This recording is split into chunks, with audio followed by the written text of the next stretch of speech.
Welcome into Kickin' It. I'm your host, Jeff Woody, and we're here in the Wild Rose Casino Resort Studios. We are brought to you by Kelderman Manufacturing. Sorry, this is just I was trying a new vibe. SNL skin. Oh, sweaty balls. The ladies love my sweaty balls. We're Kicking It. We are sponsored and brought to you by Kelderman Manufacturing. Kelderman Manufacturing going into next year, especially for those farmers who at this point you've already got your grain offloaded. Now you're going to try to make sure you prep for next year. If you're in that boat and you need to repair something, you want to get something customized, all that stuff can be done by Kelderman Manufacturing. Go to kelderman.com. Now, the other thing is we're coming up on the holidays and we're coming up on the bowl game. And so there's many of you will be going to Memphis, or many of them will not be, but you'll still be interested in kind of prepping for Memphis. We have a reporter covering Memphis today. There's going to get to the second half of the show. We're also going to be coming out with a bowl special here on Cyclone Fanatic within the next week or so, just to kind of prepare to get everybody ready for the bowl game. So, Grant, how you doing, buddy? I'm here, man. Doing well. That's always. How are you doing? I'm here. How do you like my sweatshirt, man?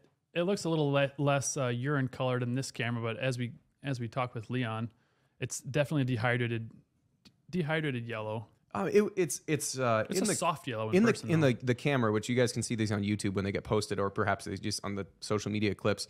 You'll see it as very like Crayola yellow on the screen, but it's not Crayola yellow in real life. It's like a faded. It's like the vintage yellow. This is my favorite logo too. The Iowa State with the vintage cyclone. Yeah, kind of written in sort of almost like bold script, but has the classier cyclone underneath it. It's the best logo. Either the walking sigh, also leaning sigh. Leaning sigh is a solid sigh. I'm a big fan of leaning sigh. Bugle's got to go. Bugle's got to go. I also think the hot take. I don't really like the tornado chicken. Tornado chicken. That's the one that was in like the late '90s, where sigh's in the middle of a tornado. Yeah, punching sigh. Like I don't really like tornado chicken. Wow. Not a fan of tornado chicken. It's unique. You might lose some fans. It has sigh in it, which I like better than not having sigh in it, or something to do with a cyclone. Like that, it has going for it. But I feel like the thing that's nice about a logo is like growing up and you want to like draw the logos on the, like on a sheet of paper just because like doodling, whatever. That logo is exceptionally hard to recreate. I think you're just a bad artist, dude. And it had a lot of blue in it. Tertiary blue, yeah. People want it. I'm not a fan. Do you think more people want tertiary blue or black? I think black. I mean, I feel like black is. I mean, that's a poll we should put on Twitter. Yeah, there you go. But it's a thing that you can put an outfit around black a lot easier. You can match stuff to black a lot easier than you can match to blue. I do have a good. I mean, I do have a good amount of blue. I got blue eyes. I was gonna say, I think blue would bring out your beautiful blue eyes. Yeah, thank you. That caught you off guard. That did. I don't want to. I usually don't get flirted with on the show. Oh, you don't know what to expect with me. One thing I do want to talk about before we kind of dive into sports is, like you mentioned, is the holiday season, and the holiday season can be lonely for some people, especially if you've lost a loved one. So I would just say, kind of a PSA or just a recommendation for those listeners. To check in on your loved ones during the holiday season. Some people, like I mentioned, if they've lost loved ones, it might be a lonely time for them, and giving them a call, maybe a small gesture to you, but it may make that person's week. Maybe nice. Like I just called my grandma today. She sent me a Christmas card, gave her a call, and I could tell just how happy she was. I gave her a call. She lost her husband, my grandpa, when I was in like 5th grade, so a long time ago, and she's a widow. She's by herself. So I'm sure this holiday season can be lonely for her. So I would just say check in on your loved ones, and yeah, even if it's just a short, how are you, or Merry Christmas, or whatever it might be. I think, that could make the difference to someone. That's not a Grant's Gripes. That's a Grant's Greats. I do have a Grant's Gripe for you. You have a Grant's Gripes? That's a quick transition from a Grant's Greats to a Grant's Gripes. Should I dive into it? Grant's Gripes. Grant's Gripes. Grant's Gripes! My one Grant's Gripe for this week, I was at the men's game last night, and they obviously beat the shit out of FAMU. It's payback for firing C. Frome. Just kidding. Thank you, C. Frome.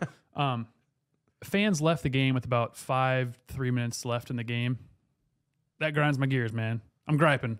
Grinds my gears. Okay, I will co-sign this Grant's Gripes. So it's interesting because both sets of my parents and Aaron's parents are at various points guilty of doing this.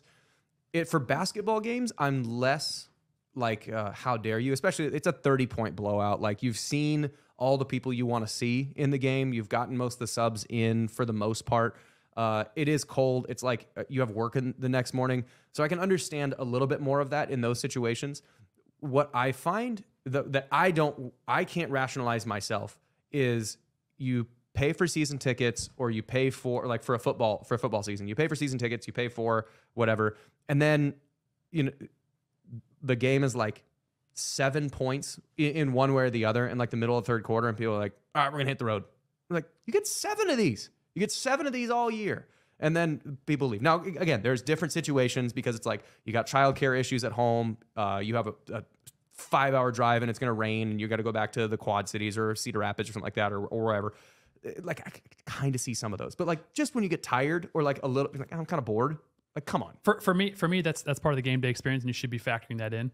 So if you're, and as a player, as a kicker, I had a lot of time on the sideline, just standing around, taking it all in. Like Texas A&M, really cool to look up and see them waving. That was really cool. Yeah. But as a basketball guy, like when you're in the huddle, you should be focusing on the huddle, so you don't really get to take in, the crowd.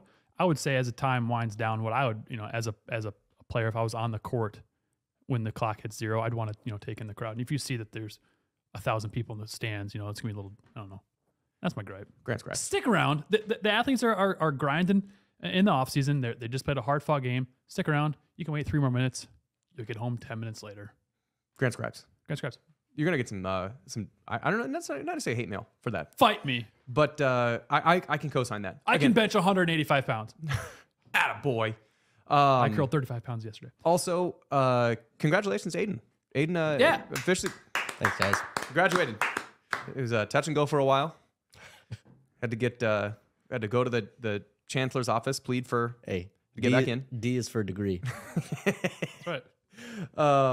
Okay, so the real thing that we're going to talk about, because we can mention a little bit. You went to the basketball game. Is there anything of note? Like, the only thing, I didn't even watch the game. I was just changing some diapers and hanging out with a fussy baby on Sunday night, and like by the time she kind of got settled down, it was like a 25-point lead, and so I kind of was like, all right, I don't need to watch this. This is the Buffalo game is on. I'll watch that instead. Is there anything? The only thing I noticed is Taman shot really well from 3. Is there anything from the basketball game that's like of note that you should take from? Because it was just a shit kicking. They had a guy, Keith Lamar. Dude was lighting it up, 7 of 13 from 3. He had like half their points, so that was impressive. I guess one thing of note is that Iowa State beat FAMU by 38. Iowa only beat them by 36. So do you add that to the? Do you add the 25 points? You can add to whatever you want. Fuck them. Aiden has to have so many ducks. Also, can I just make an apology? Like, when I went the blame the producer, the playoff thing, I'm gonna throw Aiden under the bus after giving a compliment. Like, I was saying the F-bomb a number of times because I was expecting it to be quacked out, and then it didn't get quacked out because Aiden, I don't know, he's studying for finals. You gotta have to prepare for an actual like life. But I apologize for the volume of F-bombs. Those intended to be quacks, and they just weren't. People think that I say F-bombs, but I actually don't. That was on me. Yep. I accept that. I quacked up a bit. That's what you did there. Oh man, what's funny? This is I don't hold this view, but I remember. Were you ever in offensive meetings at all for any reason, or like when we did offense and defense? What did you guys go do? We went to Coach Rhodes' office, dumped out some sand, and drew up plays. Actual probable played sand. Golf. And played golf.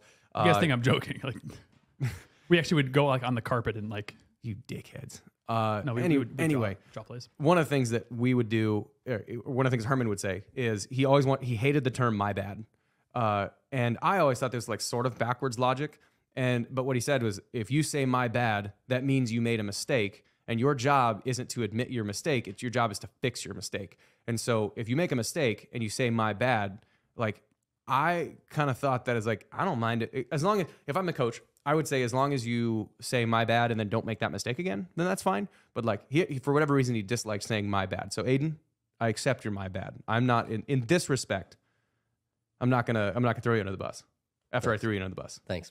Yeah. What would Herman want you guys to say instead? I just oops. I don't know. Like, I never got the answer on like what you would rather say other than "my bad," because like, So let's say the protection was I'm supposed to block middle linebacker to anyone to the man side. So I need to block, let's say we're playing against, I don't know, in practice, AJ is the guy that I'm supposed to pick up. And then if Jaquez Washington was coming down because he might blitz, my job is I need to go AJ to Jaquez. And one of those two guys comes.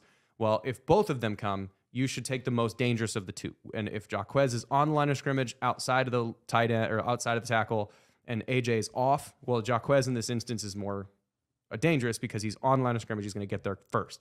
Well, if I went and blocked AJ, then that would be a my bad situation. So, like, I don't know what I'm supposed to say if I went and got AJ. Ah, shit. Ah, guys, sorry, Jared. Oops. Didn't mean to, buddy. But that's I don't know. That's the thing that I still haven't processed. Like, there's a couple things that the coaches would say. Like, I still don't understand the reason behind that. Yeah, same. I didn't have too many interactions with Herman because whenever I'd say, "Hey, Coach Herman," he just responded with "kicker." He was actually legit funny. Like, Herman, either that or word. Hey, Coach, word. What?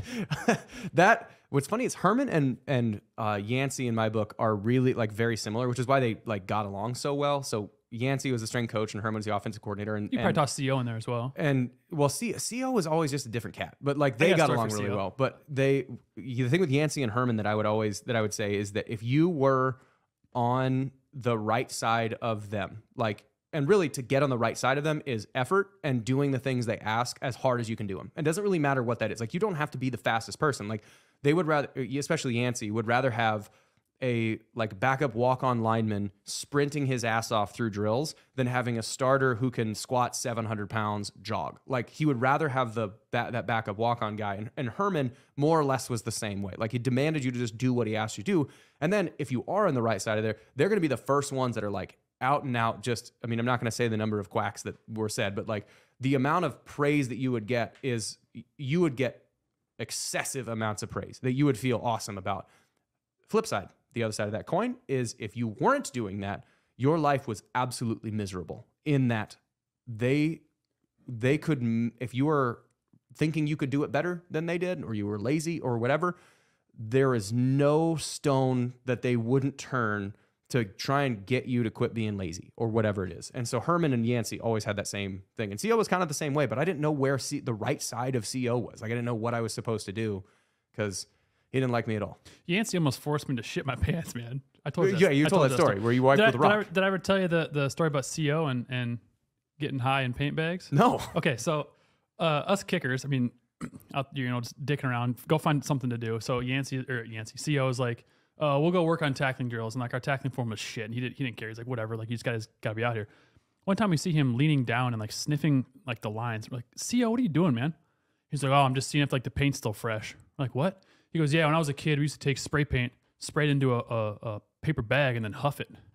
I'm like, what? He's like, yeah, I'm just kind of bored. Just want to see if I can catch a little, quick little something. Like, that's so messed. Like, you're a coach, man. What are you doing? I mean, but to be fair, he was like, not necessarily the brains, but like one of the big portions of the brains behind the strength conditioning, which was substantial. Like, he was basically just like babysitting us and just like neglected the kids for a minute to go try and just get a quick high. You guys just do whatever. I'm just gonna huff some paint. There was another CO story, which I don't know if I've told on this one before, or this podcast before. Were you around when Kleagle just like straight up quit? Ooh, that was one of the greatest instances. I don't think I was. So when I said like if you were on the right side, it would be awesome, and if you were on the wrong side, it would be horrible. And the guy's name is Blake Kleagle. He was a walk-on wide receiver. Talented guy, but I mean, as a you're never really going to climb up the ranks, especially when you got like Darius Reynolds, Darius Darks, and Josh Lenz and guys like that you're just probably not going to play a lot. So his ceiling was special teams, and he knew that, but he enjoyed being around it. But you're in like the middle of winter, like it's like end of February, where you're doing like sprinting drills. It wasn't a mat drills day where we've talked about that, where somebody punching somebody else. And we're doing the things where it's like a falling start where you put your toes on let's say the goal line, and the first 10 people are going to start, and you're going to kind of get up on your tiptoes, and then you lean forward without taking a step until you get to appropriate sprinting angle, which is, like 40, as steep as you can be. And then you start taking off in a sprint. Well, there's a command of saying like set. And then when you start leaning, you have to go, like, because your feet are on, they're at the same plane, and then as you start leaning, you're gonna fall over if you start. So Blake Kliegel started before he should have, and it's really obvious. Bad move. And so everybody's standing, and he starts leaning, and like it was at this point that I knew. It's horrible because you can't stop. Like, there's no way, you cannot physics your way out of that situation, although he tried. So he did it. He did it one time, and CO kind of let him have, get your, back there, whatever. I don't even know if this is a profanity, but like, I don't know if you're gonna have, like, if you have kids in the car, this is like a sort of a time, just like earmuffs a little bit. So he does it one time. We go through another round of them, and goes to do it again. And he goes, "What the bleep are you doing, you jack dick?" Called him a jack dick. Called him a jack dick. At that moment, Kliegel, it was the greatest thing that I've ever seen. For this. It was the greatest thing that I've ever seen. So Kliegel, he's on where in the indoor, where you come into from the locker rooms, you come in on, what would that be? The south door on the east side of the building. So we were on the northwest portion of the goal line. So we had to go like a diagonal all the way across to get to the door. CO calls him a jack dick. He literally just starts slowly jogging to the door. We're in the middle of sprint drills. He just leaves. Like, CO at that point is like, wait, what? And so he just leaves. We'd finished the sprint drills. I've not seen Blake Kliegel since. He literally just grabbed his shit, took his nameplate off the locker, and left. And he was never seen again. I'm sure he's doing, Blake, if you're listening to this, he's doing A+. Well. He's doing well. A+. That is the amount of shit that walk-ons take for the most part is really high. Like, you're getting beat up in practice. You're getting, you're not as fast as other people. And even if you are, you're not getting credit for being as fast as other people. And so then you get called out in front of everybody, get called a jack dick, and you go, this. Out. It was probably gone. super early in the morning too. So he's like, I don't want to be awake. Like, you call me a jack dick at 5:45 in the morning. I don't got time for this, man. I'm out of here. It was the best power move that I mean, and how do you respond to that? Like, guy literally just walks off, and you're like, all right, well, pick it back up, go again. I wonder if CO has called anybody else a jack dick since, or if he's like, that was the straw that broke the camel's back. I got to quit calling people jack dicks. Jack dick is one hair too far. I might add that one to my repertoire. Jack dick? You jack dick. Oh man, it was great. I don't know if that is even a profanity. It sort of feels like crap, like it's like jack wagon. Like, what's a jack wagon? Right. Or if you call somebody a dick, like it feels like a C tier swear. I think he meant like to say ass. Jackass or just you dick. Yeah. But then he just said, you jack dick. It was, again, I don't know. But that was the CO story that I remember the most. And the second CO story that I remember the most was I don't know why he didn't like me, but it was, we were doing sprint drills, and I'm big white guy in a group of running backs, which is very faster than me people. And so they're over the high speed treadmills or the powered treadmills, and they're running, 17 and a half, 18 miles an hour. You're doing sprints at the end of practice or end of a lift. And I was doing well. And it's not like I was slow. I was just slow relative to James White. Like, I was still upper 4.6s in the 40, which is fast enough for a linebacker, fullback. It's just not like James is 4.4. So he's faster than I am. So they were at a higher speed. And so you'd go with the lower speed guys, and then I would crank the treadmill up to like the slightly higher speed. And I was the last guy before the highest speed. So it was a couple people before me were at like 17. I was at like 17 and a half. And the group behind me, like Chantrell and James White, were like 18. And I finished my sprint at 17.5 or whatever. And I look at CEO, I'm like, hey, let me get 18. And he goes, oh, why don't you coach then? Because you're so smart. And I have never felt smaller in my entire life. And I went to the back line, like face flush red, just sitting down being like, I don't know what I did. I don't know why this happened, but I feel like I need to go crawl into a hole and die. It's just almost like, just waiting for someone to talk. Like, I'm ready to snap, and the first person that says something, I'm snapping. It felt like I didn't like, maybe he did, or he was neutral toward me, but I always felt like he didn't like me, and I don't know why. But I mean, I'm an adult now. It doesn't really bother me that much. It's just like, man, what a life. At least he didn't call you a jack dick. He didn't call me a jack dick. Speaking of reminiscing, though, the one other thing we want to get to before we get to Memphis thing, how many bowl games did you go to?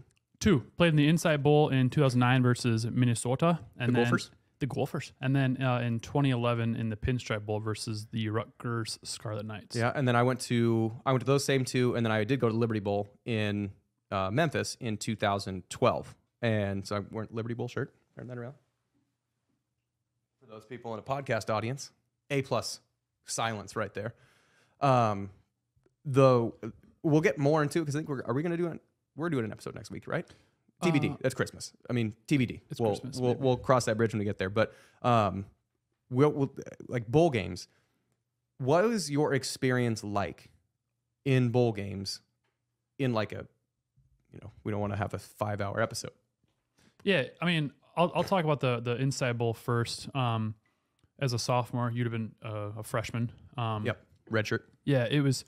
I talk about this with Leon. It's interesting that Memphis is playing in their home stadium, and I would hate that. We don't have a bowl game in Ames, but if I were TCU playing in the Armed Forces Bowl, whatever, I would hate that. Like part of the bowl game, part of the fun is to play in a stadium you've never played in before, or you don't really play in that much, and ideally play in a nice warm climate weather. So in Arizona, it was great.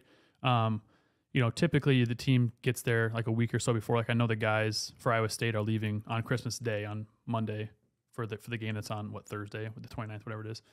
But for me, for Arizona, it was awesome. I mean, it was just a really fun trip. I feel like everywhere we'd go, you get there and then you get to your hotel room and they have a bag. Like on your bed, you've got a backpack with swag, shoes, sweats, shorts, shirts, all socks. of which branded like the bowl game. Mm-hmm. That's literally where the shirt came from. Yeah. I mean, this shirt was the Liberty Bowl, just sitting on the bed when you get there. Just like an excessive amount. So let me actually back up for a second. Before you even leave for the game, you have a list of, whoever the sponsor is. I can't remember who the sponsor was. It's Inside Bowl, but you had a list of Inside.com. Yeah. I remember it was a TV, or you could pick a TV, a digital camera, like a printer, a sound bar, sound system. That's what I went with, the sound system, and then something else. And so you pick like your big item. And each bowl at the time, and I would imagine it's the same. Each bowl at the time had like a dollar limit on what you could do with that because, amateurs. And it was like $500. And so that was all the bowl swag that you had to give, had to fit inside of that $500. And so some portion of this was allocated towards you get to choose whatever thing that it was going to be. I actually think the digital camera was New York in 2011. Yeah, 2011. But yeah, like you got to pick like something that you wanted to choose, and you got to fill out like an on paper form and turn it into Erica at the desk and say this is what I want for my big bowl prize. Well, you didn't get that until after the game, but still cool to get that. And like I said, you get to the hotel and you've got all your swag in your bed, and you got to go to practice that day or whatever. And as soon as you get to the high school you're at, I think we had another backpack that was full of goodies like Cheez-Its and just different stuff, snacks and Gatorades. And I was like, this is great. Like everywhere you go. And we played at a high school field that the field is in just pristine condition. We met Larry Fitzgerald there. Yeah, that was cool. That was really cool. Because he coached, the reason why Larry Fitzgerald was there, one, he's playing for the Cardinals at the time. Two, Coach Rhodes coached at Pitt when Larry Fitzgerald was at Pitt. Mm-hmm. So he was coming to say hi to Coach Rhodes, and then he was just all of a sudden, Larry Fitzgerald. And this is also Larry Fitz in the height of being the greatest receiver in the NFL. Him and Calvin Johnson were at that time head and shoulders the best in the league, and you're like, oh my God, that's Larry Fitzgerald. Yeah, so that was really cool. Because at that point, I didn't really know. I don't think there's any Iowa State guys really in the NFL. I didn't really know any NFL guys, so I was like, Larry Fitz, cool.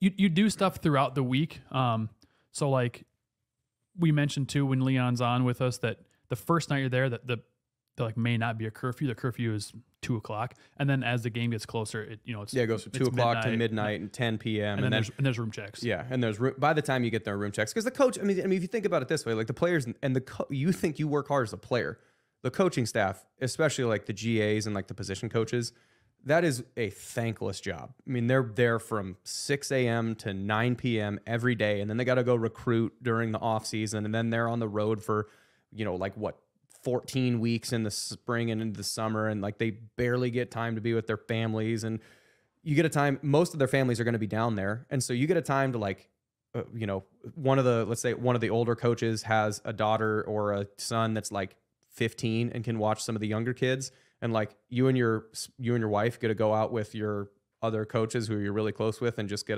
you also want a 2 a.m. curfew. Like it's not just for us. And so that was the cool, it is one of those things that like, it feels like the appropriate prize at the end of a season that you had to work really hard for. That's the thing that I remember the most about it, is that like the feeling, even, regardless of which bowl game it was, Insight, Pinstripe, and Liberty, all three of them that I was there were like, you know, it felt like you did something to get here every single time. And you're treated like a king, you know, like you've got the what's it called? Like that lounge basically. It has games all over and more snacks and Gatorades and stuff. You can just go and hang players lounge, I guess is probably what it's called.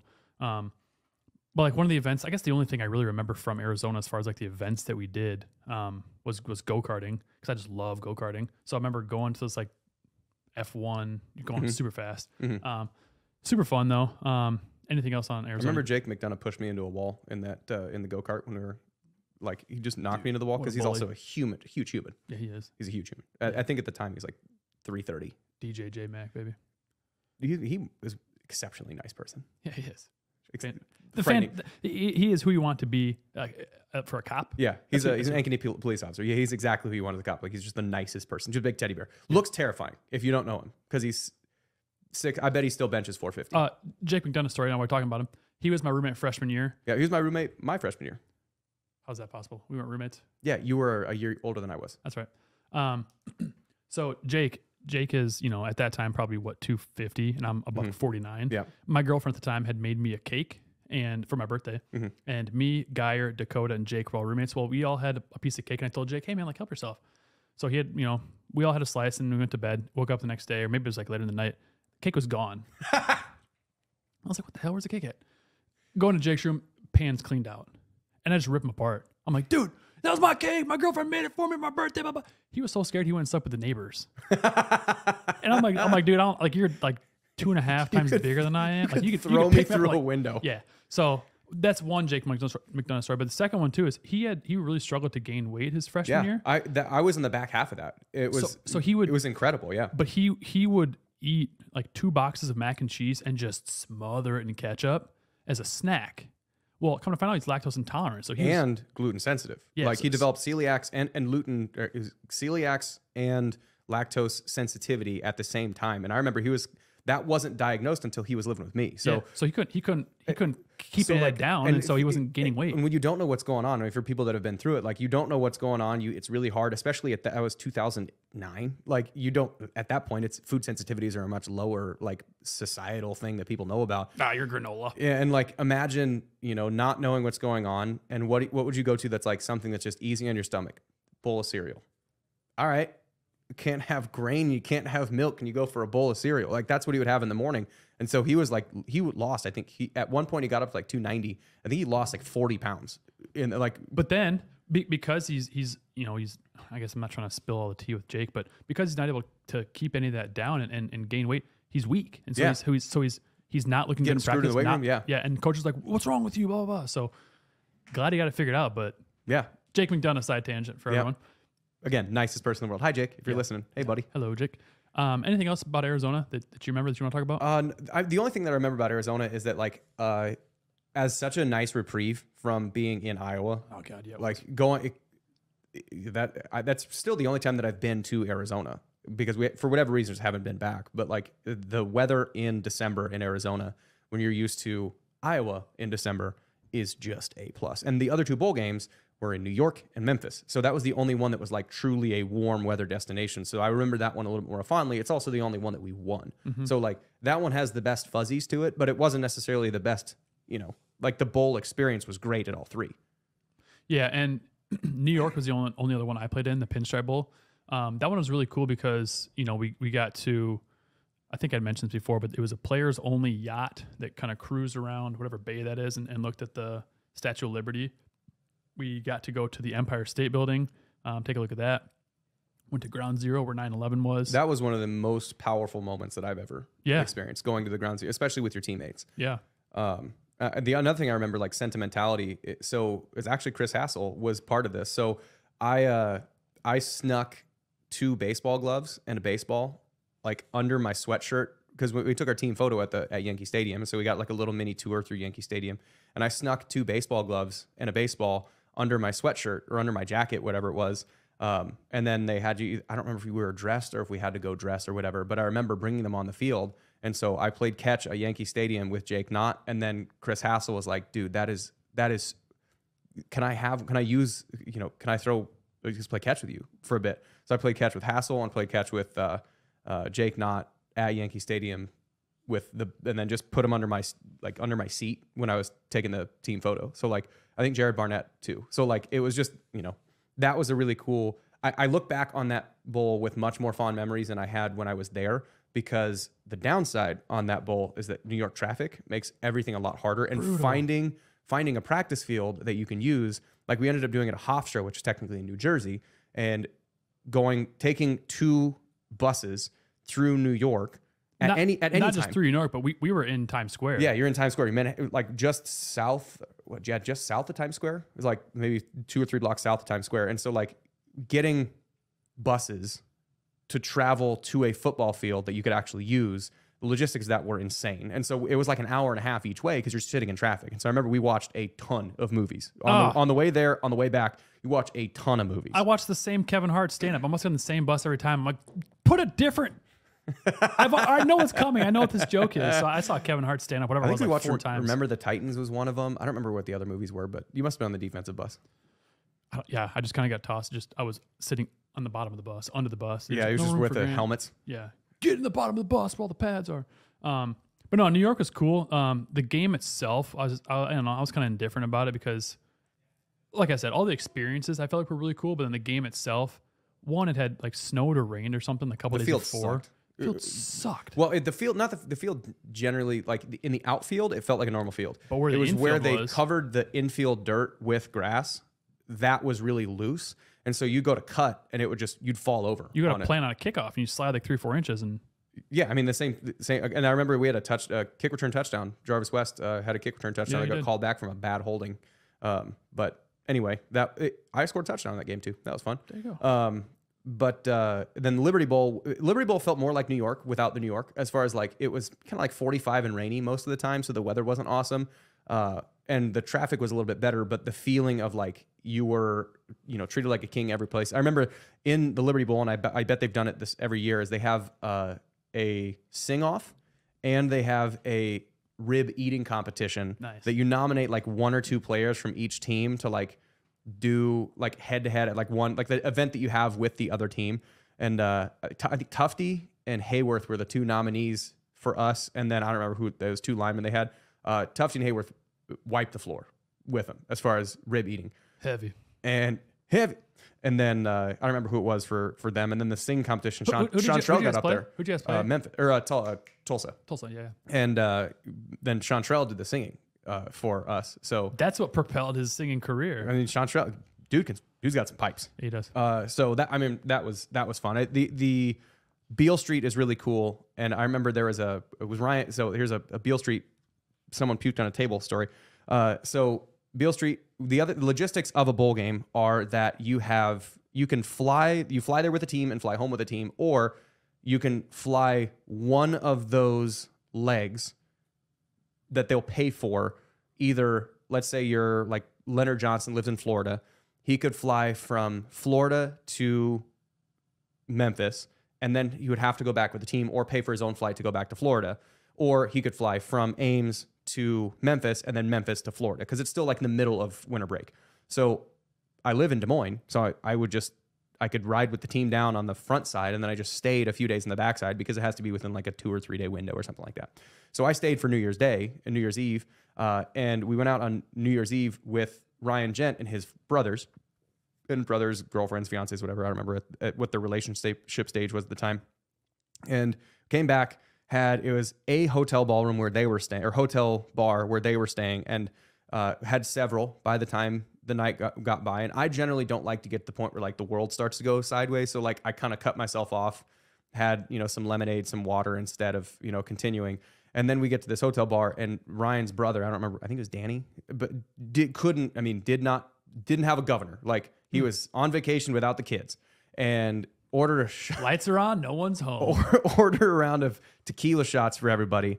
Didn't have him bring chasers. And I did the like pick it up and then put it back down, because I'm like, I don't want a straight tequila shot with no chasers, man. Like, no thanks. He threw it back and then like made eye contact with somebody 3 seconds later, and then just on the table. And it was one of those things like, and the night's over. All right, everybody, Happy New Year. Let's clean this up. Let's get you to your room, bud. So that's the Beale Street got the best of one of Ryan's brothers. I do recall that. Yeah, I never got to experience Beale Street, but it looks great. I got to experience whatever it was in Arizona. Mill Ave? I don't remember. Whatever it was. That was super sweet, though. That was fun. But bowl games are always fun.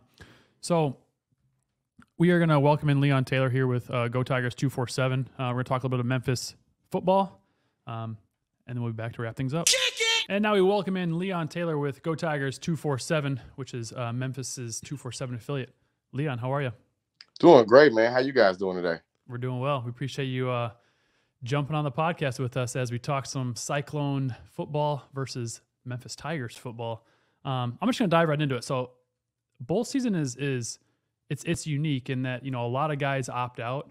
Iowa State, we haven't seen anybody opt out for Iowa State just yet. May see one, but I do know that Memphis has had a few guys already announce that they are opting out. Can you just let us know, I guess, and the listeners know, who of the Memphis Tigers have already opted out for the bowl game, and are there anybody else that you could be expecting to opt out? We had two guys recently. One just transferred over to, I think that was Ole Miss, Pouncey. And so going forward now, got another guy just announced that he was going to the NFL. It's still undecided if he's going to actually play in the bowl game, but right now we're still pretty strong and on the offensive line. So going forward, I think Seth Hennigan, he's going to have a tough time with you guys because lately the Tigers have allowed a lot of sacks, and that's why these games have been some shootouts as far as scoring wise. And it's going to be interesting because they've been solid as far as protecting the running back on offense, but as far as like Seth, it's been kind of inconsistent. So this should be interesting. And both those guys you mentioned, those are both offensive linemen. Is that correct? Yes, sir. And is that Pounce? Is Pouncey related to the Pouncey twins by chance? I mean, an offensive lineman named Pouncey, like you just have to ask. I know, right? I even asked at the same time when I first met him, but no, there's no relation. Oh, just coincidental. It's just coincidental. So getting a chance to like look into Memphis a little bit, and you can't go back and rewatch like all their games, but one of the things you kind of notice when you look at the scores throughout the year and kind of the statistics that they've kind of compiled, there's a shitload of points that Memphis scores. They also give up a decent amount of points, but I mean, they're 7th in the country in points. I mean, 37 points a game, 39 points a game, something like that. Yes, sir. At the same time, when you look at teams like that, where, in the Big 12, you look at Oklahoma and they run like a zillion plays a game. Like Oklahoma, I think they averaged like 87 plays a game or something like that. Well, Memphis is only like 33rd in the country in total snaps, but they're 7th in scoring. What that says to me is that they're a team that has a fair number of explosive plays, but they also don't really waste opportunities. So it's not like they're going to be, 70-yard bombs all over the place. It's just that they're not going to turn it over much and not going to punt much. Is that an accurate read of this offense in that they're just generally efficient and generally explosive? Absolutely. And that's about this part of the progress with Ryan Silverfield over the years.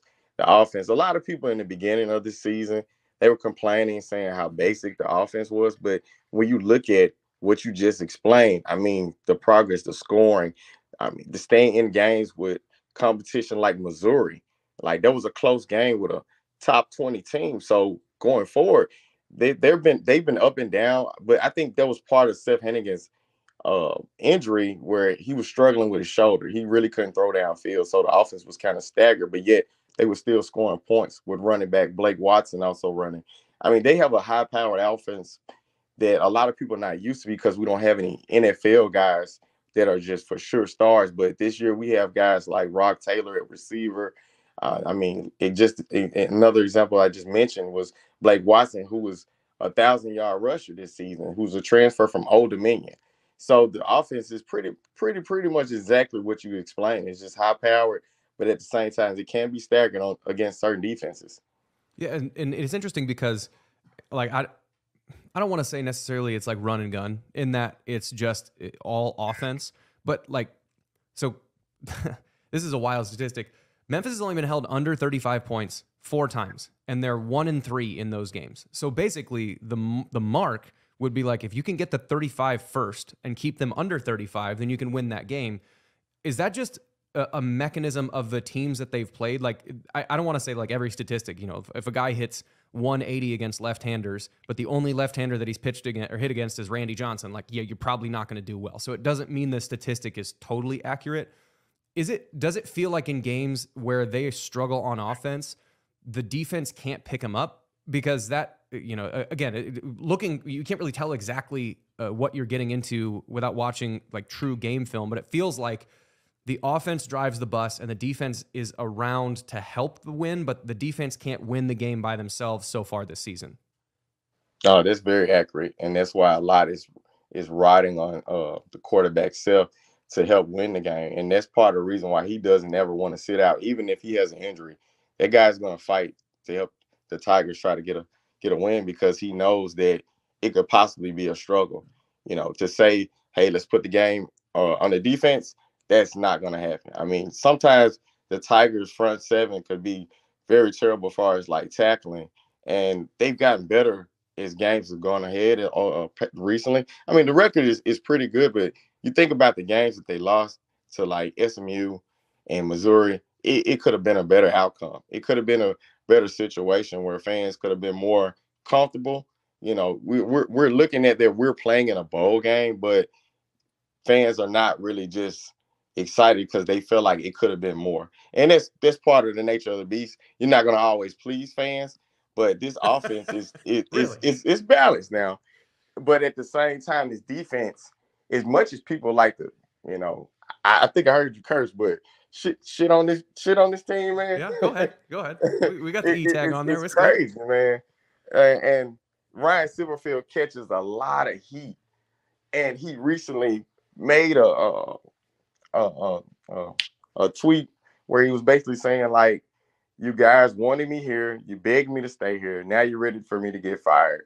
So you just can't win in this battle, but at the same time, numbers don't lie. And that's what he has going for him. The numbers don't lie. You're playing another bowl game. You're playing against great competition. At Iowa State, we have a lot of respect for you guys. Nobody's saying that this competition is a weak bowl game. Everybody knows that they have a potential to lose this game, even on the home field advantage. You know, a lot is at stake right now. So it's going to be an interesting battle against you guys. So you had kind of mentioned, you know, fans are a little indifferent about the head coach. One thing that's, I guess, kind of unique about this bowl game is that Memphis is playing in their home stadium. So how do the fans and how do the players feel about that? Because we both played at Iowa State, and I mean, I would have hated to play in a bowl game. To be fair, it's in Ames in the winter. In Ames in the winter. But I want it to be warmer, so fine. But not just that. I think I would have liked to have played in a stadium that I just played in. Like, you know, if we were playing in a bowl game like the Armed Forces that's in TCU Stadium. I guess one of the enjoying parts about bowl games is that you're going to hopefully a different part of the country that you don't ever get to play to or you know, play in, and ideally somewhere that's warm. But Memphis it'll be fine. But Memphis being the home team, how do they feel? You know, you can sleep in your own bed at night the night before the game. You know, it's funny that you asked this because I actually ran into one of the players that plays on defense. I'm not gonna mention his name, but we were just talking at the Memphis versus Clemson game, and they're excited about playing home, but realistically, they'd rather be somewhere else, like you mentioned. But there are incentives playing at home. You get a chance to have your family here, and then, you know, on the other end, the university can do a little bit more because they're saving so much money as far as going out. So, I mean, there are incentive packages for these guys to remain, because they already know there's a lot of risk trying to keep players nowadays to play in a bowl game. You got guys want to go pro or far as transfer. So you got to make it sexy for these guys to stay. So, I mean, they're pretty much happy about playing home because you got the fans here, you got a lot of support, and it's a big advantage. And then you get the luxury of what the city will give to you just because you're here. You know, outside, of course, it's going to look better, but the AutoZone Bowl game has always been historic, and it's been a privilege. So these guys know the history and understand that playing at home, you know, it's a privilege, but also they would love to play, say, for example, if it was in Atlanta or Florida, because just the party life of a bowl game is just is unexplainable. Amen, man. I mean, the great thing is when we were playing, like your first night you get there, it's usually you get there like 7 days out. Like day one that you're there, you check into the hotel and no like curfew. your curfew is like, if there is a Show up curfew, it's tomorrow. like 2 a.m. So Exactly. like, Especially if you're a senior. They let you live your life. Yeah, if you're 18, like you have to have a good fake. I mean, not that anyone would have a fake ID, but like you have to have a good fake to go out and, you know, do something, because you're gonna be like, you know, there's a football player. You can tell they don't blend into the crowd very well. But yeah, like that's kind of the fun part about it. So I just didn't know if there was like, you know, if they were there, do they still get to do that, or do you still feel like, hey, Mrs. Smith, like you're going to be walking on Beale Street or something like that, and, you know, run into your professor because you're around there? My professors typically go out on Beale Street on a Monday night. Yeah, Man, honestly, these guys are a great group of guys who really are like business minded, but at the same time, they're gonna have their fun. So I'm gonna say they're doing their thing, but 2 a.m. I don't know about that one, but definitely doing their thing, get prepared, and, you know, just having fun being a college student, man. You know, you guys say you played and stuff, and I know you guys understand how important that last ride is to these guys. You know, you're getting a chance to spend that time with your brothers one last time, and you always want to go out with a bang. So they're definitely mentally focused for what's at stake. Yeah, no, that's good. That's good. So you had talked about, you know, the quarterback Seth Hennigan. So he's thrown for, you know, the 12th most yards in the country. You know, just for reference, Dylan Gabriel was 8th. Drake May of North Carolina was 10th. And Rocco, who's Iowa State's quarterback, was 44th. He also rushed 88 times for 247 yards. So it looks like he is a dual threat quarterback. But what I really want to touch on was the receivers for Memphis. So you mentioned Rock Taylor, number 3. So he led the Tigers in receiving at 987 yards. So for reference here, he was just above Xavier Worthy for Texas. But Rock only had 4 touchdowns. There's also another good receiver that you guys have, Demir Blankumsey. Is that his last name? Yes, sir. Toledo transfer. He had 825 yards and led the team with 6 receiving touchdowns. But then there's another guy who is familiar to Iowa State fans who is just behind Demir in receiving touchdowns with Baby Joe Skates with 5 touchdowns. So can you talk about the receivers for us in Memphis? Because it kind of sounds like you'd mentioned, obviously, the running back is a 1,000-yard rusher, and we can talk on him, and he's got 1,500 yards total from scrimmage. So, like, he's a 1,000-yard rusher, but he's also got 500 yards receiving. So that dude it feels like he is the offense, and then you hang everything else off of him. But the receivers are interesting, yeah, especially because Skates being a guy that everyone was really excited, and just for whatever reason didn't pan out up here. Yeah, and Blankumsey and Rock Taylor are both averaging over 16 yards of reception. So, you know, Jeff's already kind of touched on that earlier on. But can you just kind of talk about the receiving game for Memphis and kind of their approach to the game? Are they more of a pass first team or a run first to open up the pass? Man, I get excited talking about the offense because they caught a lot of heat in the beginning of the year. But when you watch the team and you see the progress, they're underrated receivers. Like, you just start off with Rock Taylor. As you mentioned, he doesn't have a lot of touchdowns, but he's such a playmaker where he's that guy who's going to get that first down. You know, he's a big receiver with great hands, and he's not from Memphis. He's from Mississippi. So he's one of those, you know, big-time country guys who was headed to the SEC. He was going to go play at Tennessee, but things didn't work out. So now he's at Memphis making a name for himself. And it was at one point where we felt like we was going to lose him. You know, we felt like he was going to instantly jump in, you know, to the portal and go get paid somewhere else. But luckily he's still here. He's getting ready for the bowl game, and he's that big time receiver. Like mentioned, he doesn't have a lot of touchdown catches, but I mean, if you need a first down, a big play, that's the playmaker. He's your go-to guy, huh? Skates is like that as well. I mean, that guy, he's a playmaker where he's very reliable. I can see him making the NFL, you know, even if he doesn't get drafted, he's going to be on somebody's roster. He's just that good. And then he's so explosive. That's the thing. Right. You saw that. I mean, he jumps off the page jumps off the film when you watch, even when he's at Iowa State, whether or not he was whether I just might not have been the right fit for him, but man, that dude was an athlete, is an athlete. Exactly. And I have to say that they are a pass first team. They like to make the big plays. You know, sometimes they'll gamble, and to me, that's sometimes where the interceptions will come in. That with Self likes to force things sometimes. And sometimes it's not even him. It's sometimes the receiver. You know how plays go when they touch the ball, and then just because they touched it, but then put both hands on it, man, it's a play for the DB, and the next thing you know, they taking it to the house. And we've had them situations that, and it's not always self. Sometimes it's the receiver. It just so happens, when the stats, they're going to put it on him. Yeah, every no matter whether it's the quarterback's fault, an interception is an interception on the quarterback. There is one other Iowa State connection that I think fans would be interested in. Well, two, but one's a Campbell connection, one's an Iowa State connection. Well, the offensive line coach is... Well, there's three, because the head coach coached under Campbell at Toledo. Yeah, okay. So the one I was going to get to, the offensive line coach is Jeff Myers, who was Iowa State's offensive line coach last year. If you mentioned, I mean, this offense is insane as far as scoring. Again, I think it's 37 points a game. Have you been able to interact much with Myers? And like, what is you always hope that a guy can land on his feet somewhere else, and it seems like he's done that. I don't know if you've been able to interact much with him to see kind of like how he's, like in Memphis and, obviously succeeding well. Interacted with him, but I've always been observing. You just love his energy, and the guys really come around him where they look up to him. When he talks, they listen. So he's that type of guy where he can lead by example and they follow. So you love that about him, and you're happy to have him on the staff. To hear so much praise from you guys, it lets me know that he's done that everywhere he goes. So he's only going to go up the ladder eventually. So he's done a great job, and it's been a great addition. Yeah, he's just he's a young guy, and I think that was just sort of he was sort of the center of a shitstorm, which may or may, I don't think he was really, too much at fault with it, but you have a level of success you expect from the offense, and then that doesn't happen, but then there's all sorts of other stuff going on, like somebody has to go somewhere, and he just sort of ended up being the one that, he caught the stray bullet, but it's the...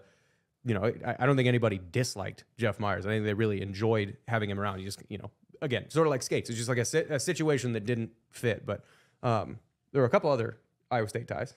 Yeah. So the head coach for Memphis, I can't recall his name, but he coached under Campbell at Toledo. To be honest, I don't really know much about the coach, but can you tell us kind of what his philosophy is? Because I know, Coach Campbell, obviously, with Coach Campbell coach teams, we are, Iowa State is really good on defense, and our offense is coming around. We're a really young team this year, but just as Toledo as a whole, and before we transition to the defensive side of the ball, what kind of team are they? Where do they hang their hat? Is it mostly the offense and just kind of the air raid and the high powered offense, or what can we expect from this Memphis team?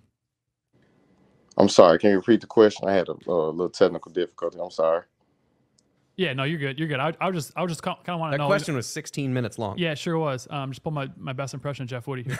No, I just want to know, what I guess the head coach for Memphis, where does he hang his hat? Is it on the offense and just a high powered offense, or is he more a special teams guy? Is he a defensive guy? Tell us more about this head coach for Memphis. He's not a one-sided person. I think he's pretty much spread it across the board. Of course, offense first, but he definitely takes pride in special teams, because you look at it like our kickers have been pretty good lately, and it's something that we try to keep going. We got guys in NFL, and that's something that we try to sell in recruitment. So I think Coach Silverfield has done a great job. It's just been a hands-on guy with everybody. If you ever just watch his practice, he's in every huddle. He doesn't always just step in like some guys. He lets his assistant coaches do their thing as well. And that's what you pretty much like about this team, is the structure. Like, it's really family oriented. At the same time, Coach Silverfield gets the best out of his guys. Like, he might catch a lot of heat from fans, but the players love him. And it's also showing in recruitment, as locally he's been picking up some good guys in the city of Memphis. And he's also working outside of Memphis, where he has one of the top quarterbacks in Texas coming, Mr. Arrington. He's a 6'2" quarterback, dual threat quarterback. And I mean, he's doing a great job. Like, he's really building his team up the right way. So I think Memphis is very lucky to have him so far. That's good. So there's one more thing I want to ask you about before we really get to the meat and potatoes of the show. So on defense, I know Memphis is, offense is, we've talked about this. Offense is what this team is known for. But on defense, it looks like the two linebackers are, lead the team in tackles. Chandler Martin, number 11, and then Jeffrey Canton Arku, number 9. They lead the team both in tackles and forced fumbles. And it looks like Martin has 2 interceptions and 1 taken back for a touchdown. So are those 2 guys kind of really the catalyst for the defense, or are there other guys on the defensive side of the ball that we should be keeping our eyes out for as the 2 teams battle? Man, those 2 guys are the ones who are gonna go get it. Like mentioned, Martin, he's a great playmaker. He's always gonna make something happen.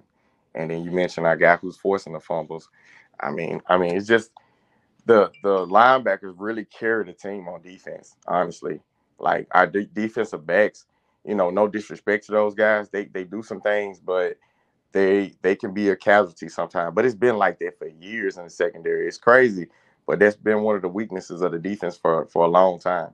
So that's why when we had these games where you got 38-35, that's a big portion of that. And so the linebackers, they doing a great job of stopping the run and also kind of helping out with the defensive back. So I would definitely say they are the catalyst of the defense. Now, when you look at the Memphis defense, have they been susceptible to big plays? Are they strong in the pass? Are they strong in the run? Or what's kind of their strengths and weaknesses? We like mentioned, they're definitely struggling in the game. If they go against a quarterback who likes to air it out, he's going to get a chance to make plays.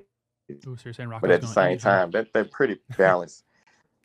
As far as the run wise, running backs have definitely had some career highs on these guys. I mean, you go back to in the early portion of the season, it was a struggle. So I mean, they eventually got better at tackling, but at the same time, you just never know what you're going to get with these guys. That's why it's always been a Seth Hennigan show. They go as far as he goes.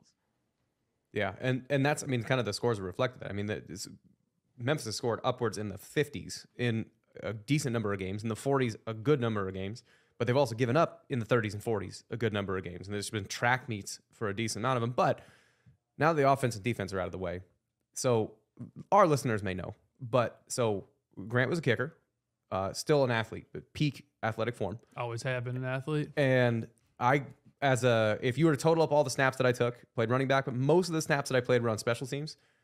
Let's talk about the important part of the game, which is you brought up kickers. Kickers have been doing a decent job for the end of the year. Special teams as a whole, if you would give them a letter grade, what would you give the letter grade for the special teams unit for Memphis? Oh, they've been pretty good. I'm going to have to give these guys a B+. All right. Oh, shit, all right, Leon. Okay. Well, let's dive into it a little bit, though, here, Leon. We got so the field goal kicker. So Seth Morgan started out the year. He's a Sam Houston transfer. He started the year 3 for 5 in the season, but then Tanner Gillis took over versus Missouri, and he's 8 of 11 on the year. So what happened there? Man, consistency has been a thing with these guys. I think it's just a confidence. More so, it's not the talent. It's just more so confidence, and sometimes these guys, they take it so serious to where it next game. And I think after a while, it became balanced. So going forward, he's been doing a great job. Like you said, it was a split duty, and we got some solid guys. That's why I can't give them an A, because you look at the stats. If it was an A, they've been perfect. So nobody's perfect in this game, but at the same time, they've been good. So that's why I give them a B+. All right.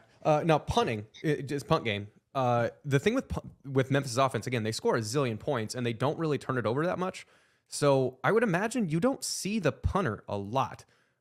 One, is that true? And two, if that is, what is the punt team working with? Is it someone that, because they don't use him much, that he's not very good? Like, what is the punt unit when you do see him? And honestly, it's no disrespect to the punter. It's more so Coach Silverfield is a gambler. He likes to go for the big plays. So that's part of the reason why they don't really punt that much. They like to gamble. They're going for the 4th downs. So that's big part of the reason. And the punt team, though, they're still pretty solid. They haven't really put Memphis in any bad positions when it's time to punt the ball. And we haven't really had guys to really fumble the ball as far as receiving the punts. So they've been pretty balanced in special teams. That's why I said, like, Memphis overall special teams, as far as punting and kicking field goals, we've been pretty solid, B+. These guys honestly sound like the opposite of Iowa. Yeah. They don't It's gamble. a direct inverse. Yeah. They don't gamble much. I guess they do gamble Yeah, much. Memphis gambles. They don't punt. Their defense is shaky. They score points. It's a direct inverse of Iowa. Yeah, Iowa. This is going to be a high-powered offensive game. I'm telling you, it's going to be a shootout. That's fun. That's why when you guys come, make sure you get you some good barbecue. Aiden. So let's talk about that, Leon. Okay, So, we got to. Well, So listeners, let's dive into it. Yeah, I'm not gonna be able to be down there. I got a 4-week-old baby at home, so a little bit of a weird trip if you're to take an Man, infant. congratulations today, bro. Thank you. So it's a little bit of a weird trip. So we're gonna pass on this bowl game. We can catch other bowl games down the road. And Grant's too cheap. I am. I'm frugal, and I enjoy watching the game at home. But Aiden's gonna be down there. So Aiden, you are gonna be going down to Memphis. Leon, for Aiden and the Cyclone faithful, what? When we went down there last time wearing a Liberty Bowl shirt, went to Rendezvous, got some ribs at Rendezvous. But what places do Iowa State fans need to go to if they haven't been to already for food? Okay, you got this one place on Beale Street called the Blue Plate Cafe. It sits right at the light, right in front of BB King's. I mean, man, you got the best fish and ribs all in one spot. Nice. Fish and ribs. I When we mean, went down they have that whole meal set up just like that. Fish and ribs. You got your coleslaw with your baked beans. Man, you sitting there, you're gonna be stuffed going home. You're gonna have a to-go plate too. That's good. One thing that like Memphis it's funny because it's not that far of a drive. I think it's like 9 or 10 hours from Des Moines.